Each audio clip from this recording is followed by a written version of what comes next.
السلام عليكم تلاميذي الاعزاء، نتمنى تكونوا بخير وعلى خير. مرحبا بكم معنا ان شاء الله فيديو جديد. غادي نشوفوا اليوم ان شاء الله الدرس ديال التفاعلات الاكسده واختزال، اللي هو الدرس رقم 7 في الوحده ديال الكيمياء. غنشوفوا كالعاده على شكل فقرات التالي ديالو. دونك اول ما نشوفوا تعريف، يعني شنو هو اكسيد، شنو هو اكسده، شنو هو اختزال، شنو هو مختزل. ومن بعد غادي نشوفوا مزدوجه ديال الاكسده والاختزال، وغادي نساليكم مع ديال التفاعل ديال الاكسده والاختزال، ونديروا واحد المثال مهم جدا كيفاش نتعاملوا مع غياب عنصر ديال الهيدروجين وديال الاكسجين. ان شاء الله نخليكم دابا مع الفقره الاولى. دونك في الفقره الاولى ديال التعاريف عندنا الله يرضي عليكم 5 تعاريف. دونك الا ضربتي معايا 5 تعاريف ما غيكونش مشكل عندك في الدرس ديال الاكسده اختزال. دونك اول تعريف هو شنو هي تفاعل اكسده اختزال. كيف شفنا في الدرس ديال حمض القاعده، في درس حمض القاعده كانوا كيتبادلوا البروتونات H+. هنا التبادل كيتم عن طريق الالكترونات، يعني التفاعل اكسده اختزال فهو تفاعل يتم اثناء تبادل الالكترونات. مزيان، دونك هنايا تفاعل اكسده اختزال هو كل تفاعل يتم خلاله تبادل الالكترونات بين مؤكسد ومختزل. مزيان، دونك دابا هنا عندي جوج ديال العناصر مهمين هما المؤكسد والمختزل. دونك شكون هو المؤكسد؟ كل نوع كيميائي قادر على على اكتساب، عقل معايا مزيان، انا نكتبها بالحمر، اكتساب اش؟ يلا قلناها دابا، اكتساب الكترون او اكثر، يعني يقدر يكون هذا العنصر الكيميائي يقدر يكتسب جوج حتى 3. مزيان، خلال هذا التفاعل. بينما المختزل العكس ديالو، وكل نوع كيميائي قادر على فقدان الكترون او اكثر خلال هذا التفاعل الكيميائي. دونك راه لكم باش مكيفوش لكم سهله جدا، عندك واحد لاستيس زوينه. دونك كنقولوا مؤكسد، عندي السين ياك ولا لا؟ دونك اكتساب حتى هو بالسين. عقل، المؤكسد هو اللي كيكتسب دائما الالكترونات. مزيان، بيان سور الاخر يكون العكس، المختزل غادي يفقد الالكترونات. دونك دابا الان حنا شفنا 3. نعطيو مثال بعدا على هذا المؤكسد والمختزل. مثلا عندي عنصر ديال، نبداو بالمؤكسد مثلا اللي قلنا غيكتسب، ناخذ ايون النحاس Cu2+. دونك هاد ايون النحاس الا خدا جوج الكترونات اكتسبهم غيتحول الى فلز النحاس. دونك يتحول Cu عن طريق اكتساب جوج ديال الالكترونات. مزيان، مثال اخر، الا خدينا مثلا الالومنيوم، اسيد الالومنيوم جسم صلب فلز، الا افتقد الالكترونات غيتحول الى عنصر كيميائي اخر اللي هو ايون الالومنيوم. دونك يتحول الى Al3+. كيفاش تتحول Al3+ بفقدان الكترون اكثر، نفقد 3. وهذا كيفاش تحول من Cu2+ ل Cu اكتسب جوج الكترونات. دونك هادو هما المؤكسد والمختزل. ثم كيجي عندي العمليه ديال الاكسده والعمليه ديال الاختزال. هنا الله يرضي عليكم التلاميذ ديما كيدوخوا ما بين المؤكسد والاكسده، المختزل والاختزال. الاكسده هادو عمليات اللي كيطراو. مزيان، بين المؤكسد والمختزل فهما بحال الفاعل. مزيان، دونك هنايا الا بغيتي تدوي لي على الاكسده راه هو عباره عن واحد التفاعل اللي غادي ينتج عليه واحد مؤكسد. اذا انت الا بغيتي ينتج لك مؤكسد خصك تجيب واحد واحد مختزل. وهذا المختزل شنو غيطرا عليه؟ غادي يفقد الالكترونات باش يتحول الى مؤكسد. اذا هذه هي عمليه الاكسده. دونك الاكسده هو واحد التفاعل كيميائي يتم خلاله شنو؟ فقدان الالكترونات من طرف المختزل. بينما العمليه ديال الاختزال تفاعل كيميائي يتم شنو خلاله؟ اكتساب الكترونات من طرف المؤكسد. الله يرضي كتبدا معايا مزيان هنا. شوف، اكسده قلنا تفاعل كيميائي فقدان الالكترونات من طرف المختزل، يعني كيكون عندك واحد مختزل وكيفقد وكيتحول الى اشنو؟ مؤكسد. اذا هذه العمليه تتسمى اكسده، يعني ديك النتيجه اللي خرج لي المؤكسد كتسمى كلها اكسده، والنتيجه اللي خرج لي واحد المختزل يعني هذه العمليه كتسمى اختزال. بعد عليكم هادو ردوا معاهم البال مزيان باش ما تدوخوش فيهم. دونك نعاود شوفوا معايا المثال اللي درت لنا. دونك قلنا هاد الاكسده عباره عن تفاعل كيميائي يتم خلاله فقدان الالكترونات من طرف المختزل. يعني سيدي مثلا هذه العمليه اش كتسمى؟ هذه عمليه اكسده، لان كان عندي مختزل وفي هذا الاكواد تحول الى مؤكسد، هذه العمليه اكسده. هنا العكس، هذه عمليه اختزال. علاش؟ لان شنو اختزال؟ تفاعل كيميائي من خلال اكتساب الكترون من طرف مؤكسد. اذا هذا هو المؤكسد اللي قلنا غادي يكتسب الالكترونات وغادي يتحول الى مختزل اللي هو النحاس. دونك هادشي اللي كاين في الفقره الاولى. ان شاء الله دابا غادي ندوزو للفقره الثانيه. في الفقره الثانيه ان شاء الله غادي ندوي على المزدوجه ديال الاكسده الاختزال. دونك دابا هنا كيكونوا عندي واحد النوعين. قلنا النوع الاول اللي غادي نرمز ليه او اكس يعني اوكسيدون يعني مؤكسد، والنوع الثاني اللي هو الغيدكتور، الغاد كنرمزو ليه بغاد اللي هو المختزل.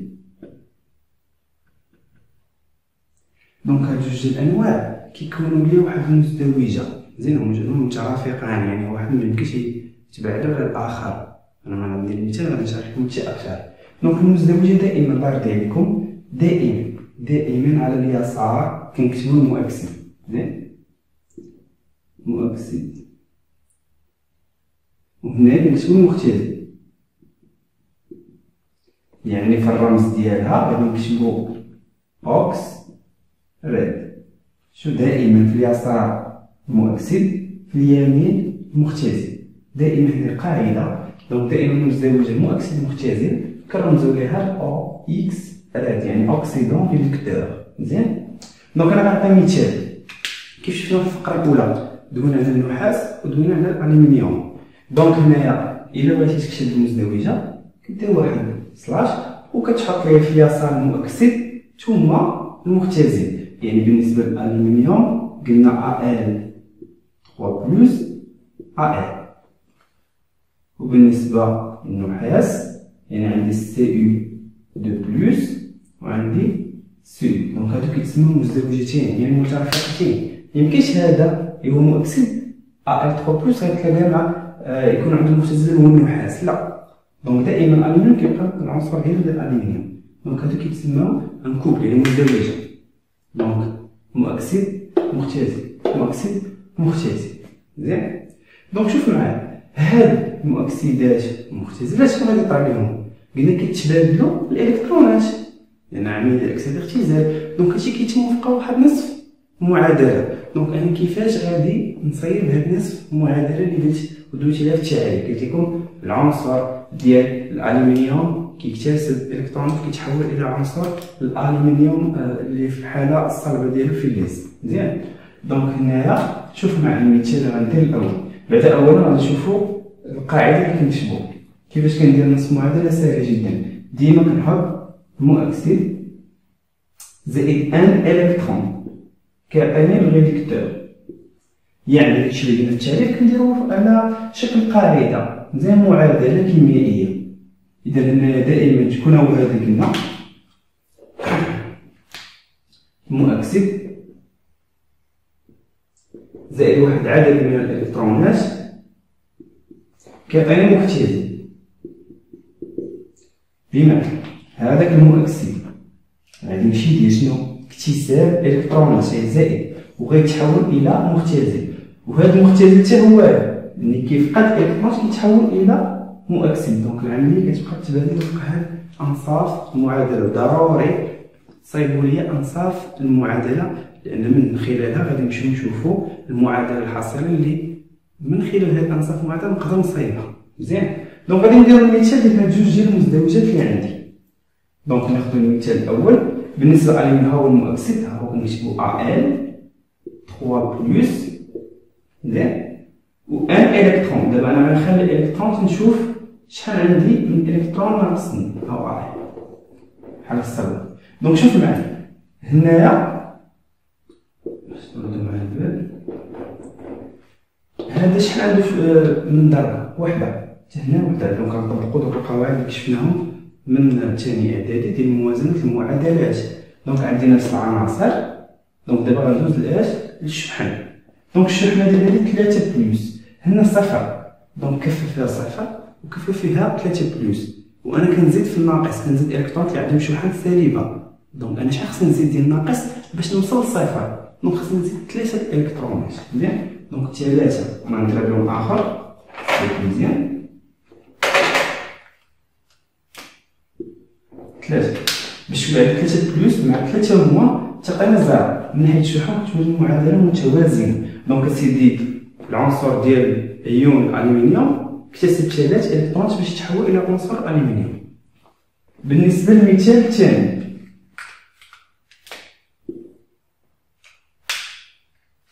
المثال الثاني كان عندي النحاس. دونك اسيدي النحاس ايون ديالو Fe2+ زائد واحد العدد من الالكترونات غنحددو من بعد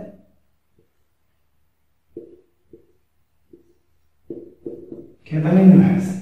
دونك شوفوا معايا مزيان هنايا، المؤكسد غيتحول الى مختزل عن طريق اكتساب الكترونات. دونك كالعاده غادي ندير الموازنه، عندي عنصر ديال النحاس هنا عندي عنصر نحاس، يعني العناصر المتوازنه. غندوزو للمرحله الثانيه هي الشحن. الشحن هنا عندي جوج وهنا عندي زيرو. دونك ثاني باش نوصل للزيرو خاصني نزيد جوج شحن سالب. دونك ثاني ندير اللون مغاير جوج الكترونات باش يتحول الى نحاس. دونك عندي Fe2+ بلس جوج الكترونات تحول الى فلز النحاس.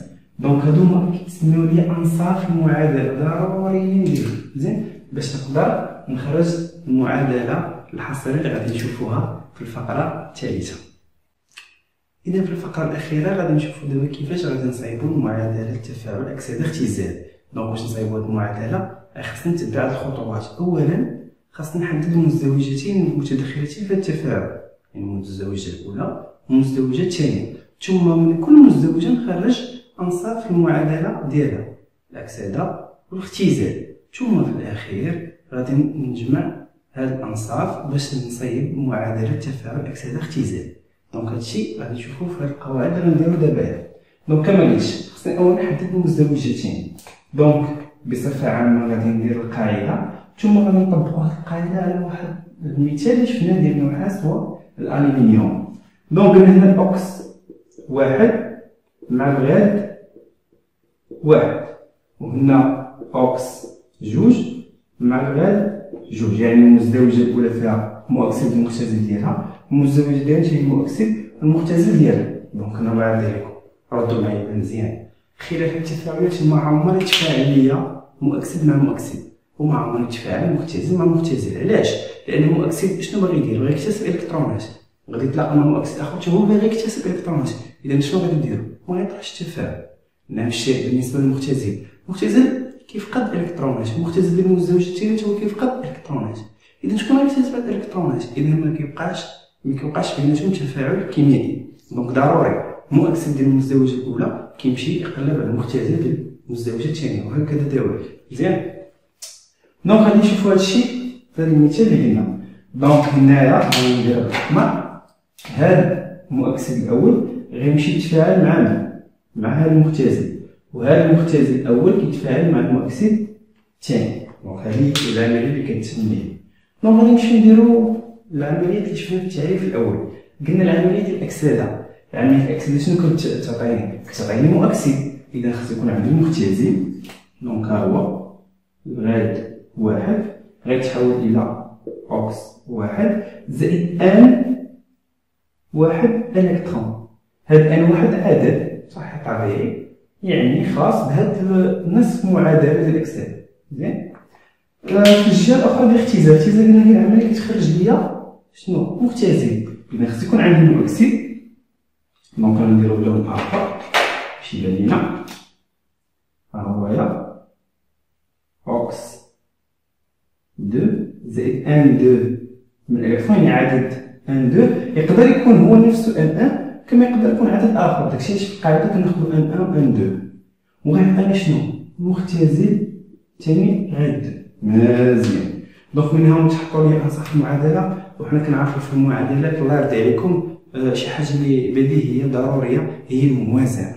دونك الا ما وازنتيش المعادله فراسي نورمال غتكون خاطئه.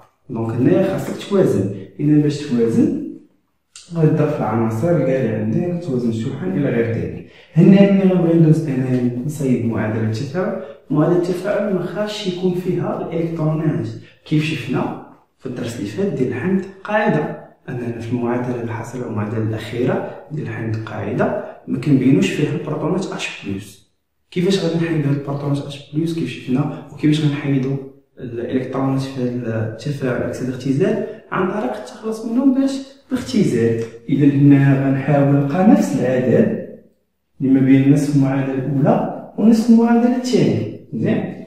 دونك هنايا الا بغيتي تلقى نفس العدد غادي تضرب المعادله الاولى فاش ان 2 والمعادله الثانيه غادي نضربوها في ان 1 باش كيتختزل لي عدد الالكترونات وما كيبقاوش عندي في المعادله ديال تفاعل اكسده اختزال الاخيره. دونك ملي كنقوم بهاد العمليه وكنختزل في الطرفين الالكترونات كيبقاو عندي غير المختزل والمؤكسد ديال كل مزدوجه وكنجمعوهم في معادله تفاعل اكسده اختزال.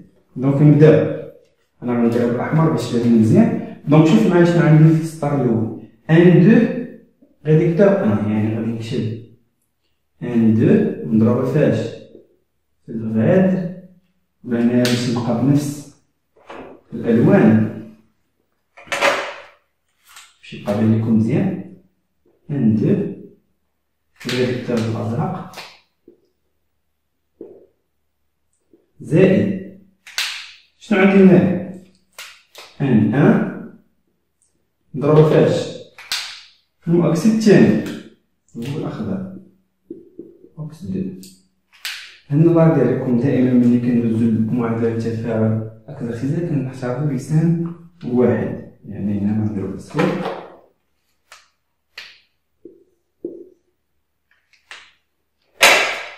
اشنو بقى عندي في هاد الجهه ان 2 في المؤكسد الاول، يعني ان 2 الاخضر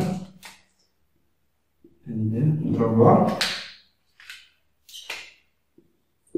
اوكس 1 زائد شنو بقى عندي ثاني ان 1 نضربها في الريدكتور الثاني. دونك من ان 1 نضربها في الريدكتور الثاني. دونك هنا حصلت على المعادله تفاعل الاكسده اختزال كلها نحطها. دونك كما كتلاحظوا المعادله ما فيهاش الالكترونات. مزيان. دونك هاد المعادله هادشي كامل درنا غادي ندير دابا مثال باش نطبقوا فيه كاع هاد القواعد اللي درنا. مزيان. شوف معايا غادي نبدلو المزدوجات ديالي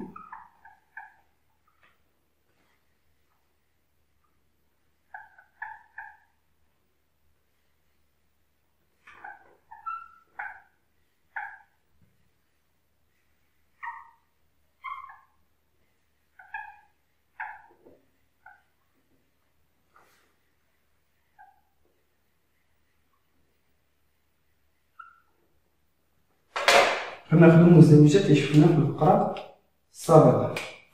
قلنا هنايا AL 3 بلس AL مع CU2 بلس CU.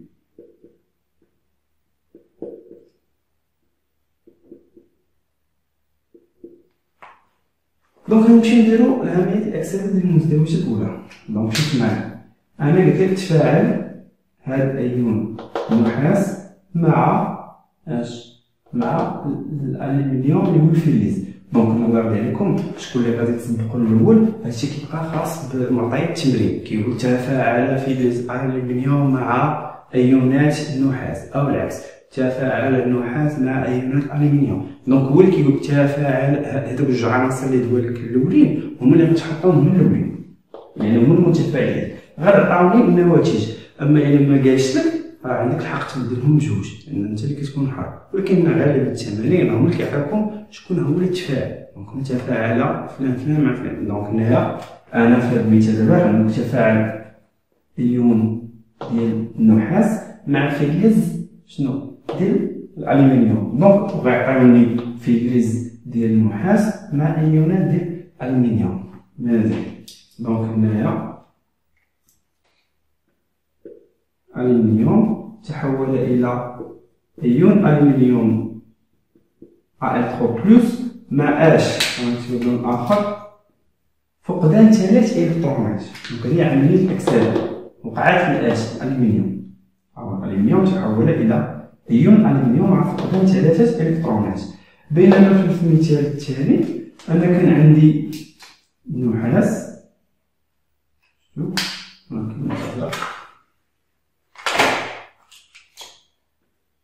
أيون النحاس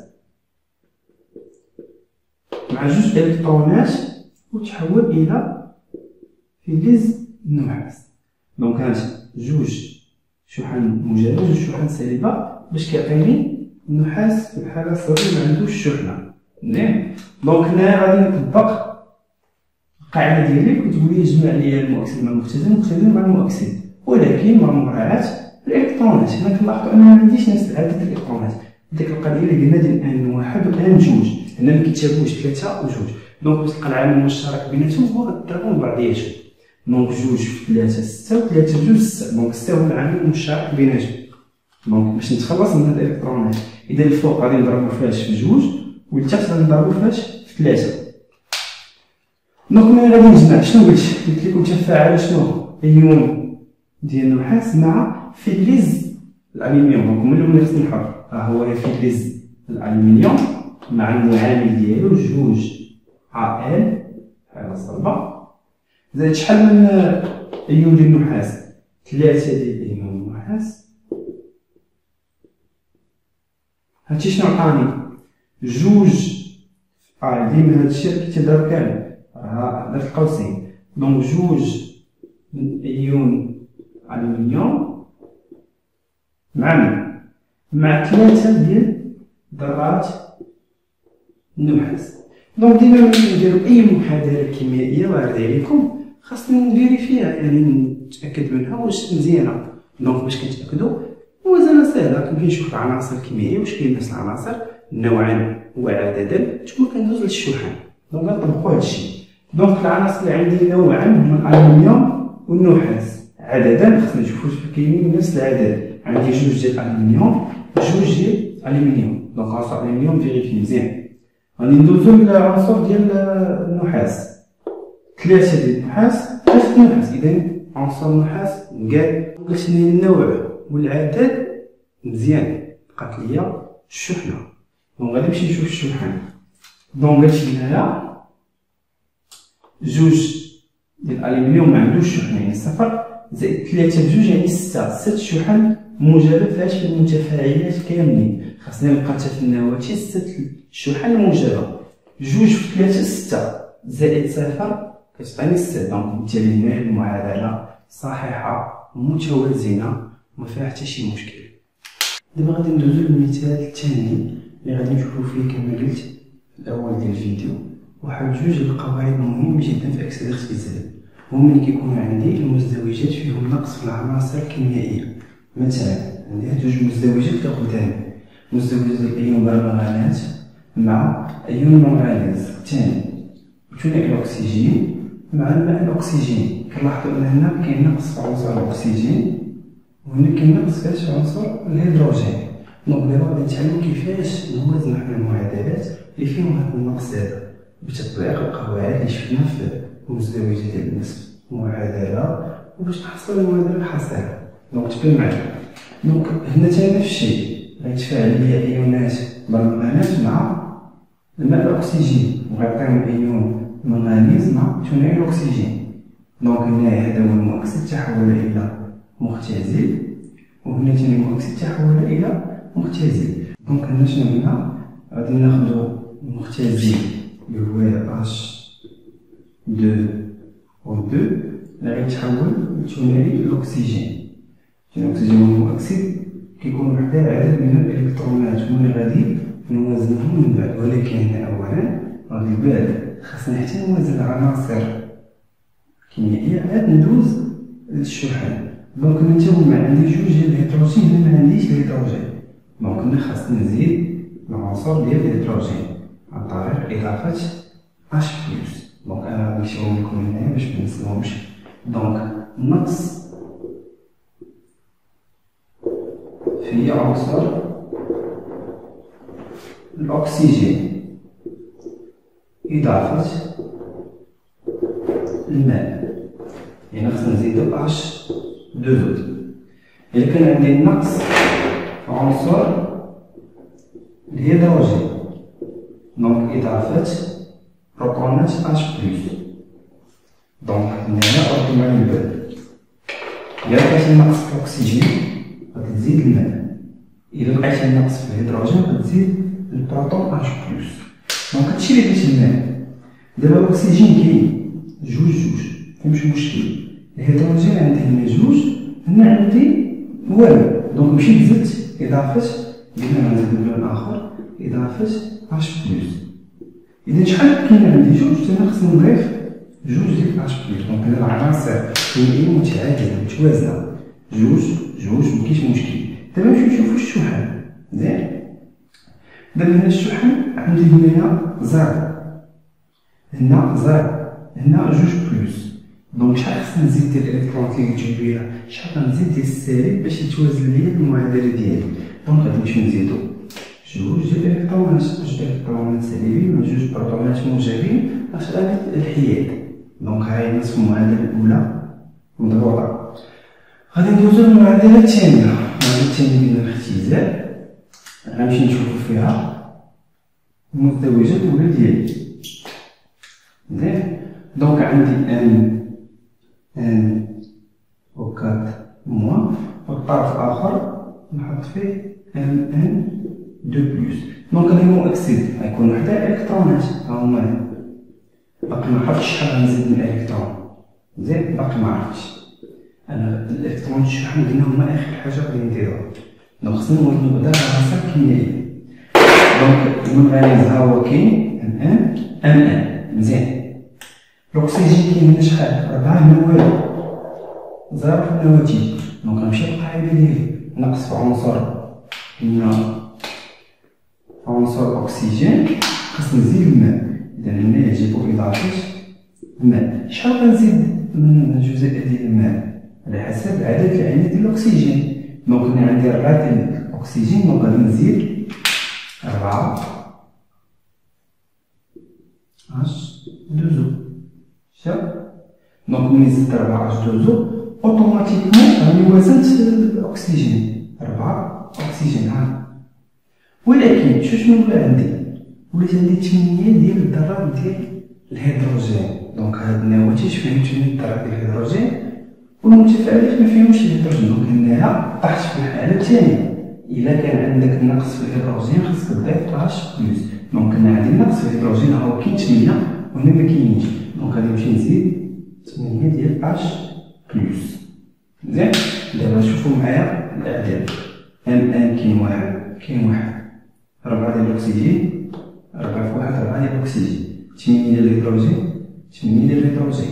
مع ذلك نذكركم راه ملي كنديرو الموازنة كنولي نشوف العناصر كلها قدامي على شكل ذرات. واخا دابا ماشي ذرة ولا ماشي ذرة، هادي جزيئات ولا أيون، ولكن كنتعامل معاهم في الحساب على شكل أنهم ذرات. مزيان، دونك قلت لي 8 مكاينش مشكل. غندوزو دابا الشحن باش نحددو شحال عندي ديال الإلكترونات. هنا كاينين جوج طرق، كاين اللي تخدمها مونطالمون نيشان، كاين اللي كنديرو معادلة من الدرجة الأولى بمجهول واحد. بمعنى غادي نحط ان اللي كانت عندي عدد مجهول، وغادي نمشي نشوف شحال عندي الشحنة ديال هاد الأيون، ناقص 1. شوف هاي زائد 8 بلس، يعني هنا زائد 8 الشحن.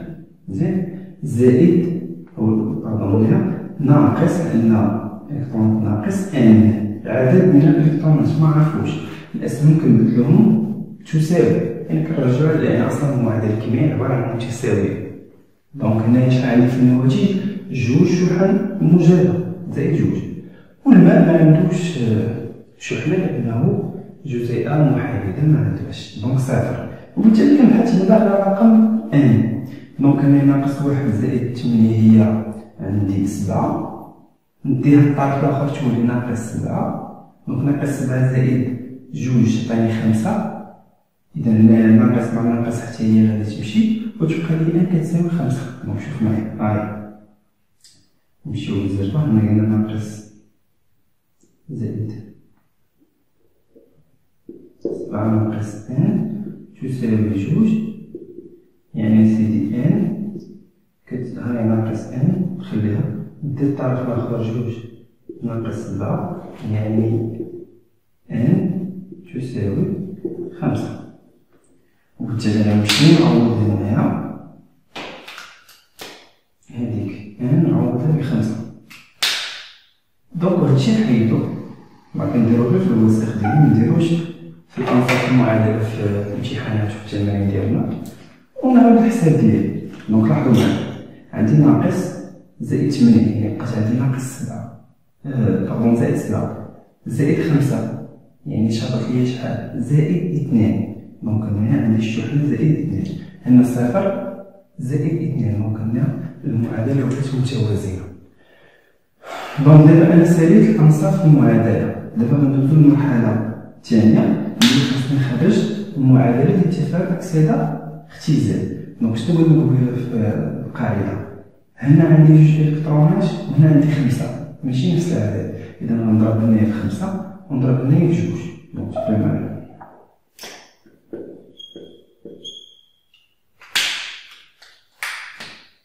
نضرب هاد المعادلة كلها في 5 ونضرب المعادلة في 2. دونك دابا غادي نبداو نجمعو أنصاف المعادلة باش نحصلو المعادلة ديال اتفاق الأكسدة اختزال.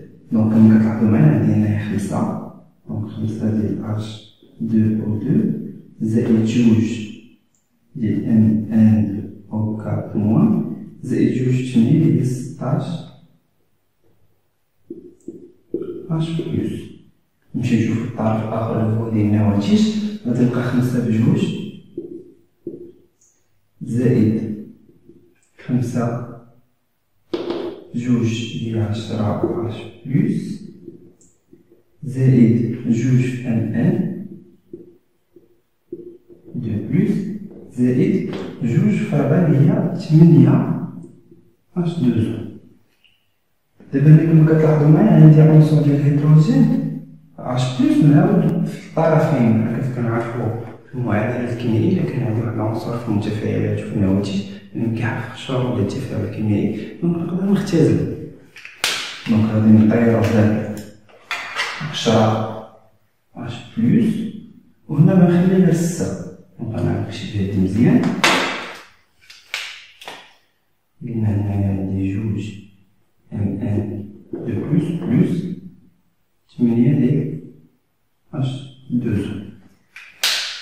دونك نشوفو معايا مزيان واش عندنا هاد المعادلة متوازنة. غادي نفيريفيو العناصر اللي عندي، كما كتلاحظو أن عندي عنصر الهيدروجين أكسجين منغنيز في المعادلة. عنصر الهيدروجين عندي هنا 10 زائد 6 هي 16 عنصر.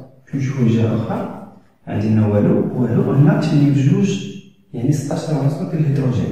ندوزو للعنصر ديال الأكسجين، 5 بجوج 10 2 في 4 هي 8 و10 هي 18 عنصر ديال الأكسجين. نمشيو للطرف الآخر، 5 بجوج 10 زائد 8 في 1 8 هي 18 عنصر ديال الأكسجين، يعني صحيح يعني متوازن. ندوزو لعنصر المنغنيز، 2 ديال العناصر 2 ديال العناصر، يعني جميع العناصر متوازنة. ندوزو للمرحلة الموالية هي موازنة الشحن. هنا مكايناش حتى شي شحنة، هنا عندي 2 ناقص، إذا 2 ناقص زائد 6 بلس غادي تشكل ليا 4 بلس. باش نشوفو واش عندي 4 بلس فاش في النواتج 0 2 و2 4 بلس، وبالتالي هنايا جوجهم متوازن، وبالتالي المعادلة اللي درنا متعادلة، يعني من الشحن من جميع العناصر يعني مقادة مفيها حتى شي مشكل. دونك هادشي اللي عندنا في الدرس ديال الأكسدة اختزال. دونك درس مهم جدا، علاش؟ لأن غيعاونكم في هذا العام وغيعاونكم العام الجاي إن شاء الله في الباك الثاني باك، حيت عندنا في الدرس ديال التحولات السريعة والتحولات البطيئة، ونشوفو تاني في الأعمدة. دونك إلا عجبكم هاد الفيديو هذا نتمنى أنكم تنشروه مع الأصدقاء ديالكم. وفقكم الله وشكرا.